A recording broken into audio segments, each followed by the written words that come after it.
धाराशिवच्या भूम तालुक्यात Dharashiv eco village हांडोगरीच्या डोंगरावर एक इको विलेज साकारण्यात आले।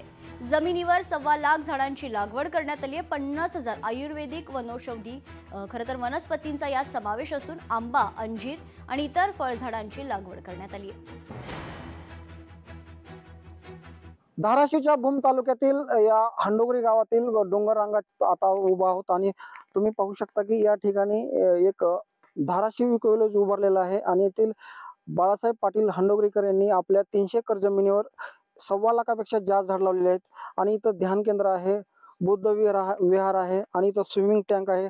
अशा पद्धतीने शेतकऱ्याला आणि या गाव पंचक्रोशीतील लोकांना आधार मिळावा म्हणून या पाटलांनी मोठं इको विलेज उभा केलंय। आता माझ्यासोबत बाळासाहेब पाटील हांडोगरीकर आहेत।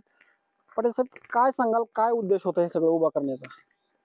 जेणेकरून आपल्या या भागामध्ये मेडिटेशनच्या माध्यमातून सर्व जनतेला याचा फायदा व्हावा म्हणून आम्ही झाडं लावलेली आहेत। झाडापासून पूर्ण पोल्युशन मुक्त भूम तालुका उस्मानाबाद जिल्ह्यामध्ये मदत व्हावी म्हणून आम्ही उभा केलेला आहे। माझा मुलगा आदित्य पाटील पुणे गव्हर्नमेंट कॉलेजचा बीटेक सिव्हिल इंजिनियर आहे। तो स्वतः इथं राहून हे सर्व डेव्हलप करतोय आणि या माध्यमातून इथं त्यांनी ध्यान केंद्र म्हणजे मेडिटेशन सेंटर चालू केलंय। त्याच्यातून खूप लोक इथे येतात, राहण्याची व्यवस्था केली आहे, इथं सर्व जेवणाची व्यवस्था आहे। पूर्ण हिरवं झाल्यामुळे ऑटोमॅटिक ऑक्सिजन भरपूर झाला आणि ज्याचा उपयोग आसपासच्या खेड्यांपर्यंत होतो। हा मूळ हेतू की इको विलेज म्हणजे जे आहे जसं आहे तसं आम्ही त्याला केमिकल्स किंवा बाहेरून कुठलाही म्हणजे त्याला पुरवत नाही।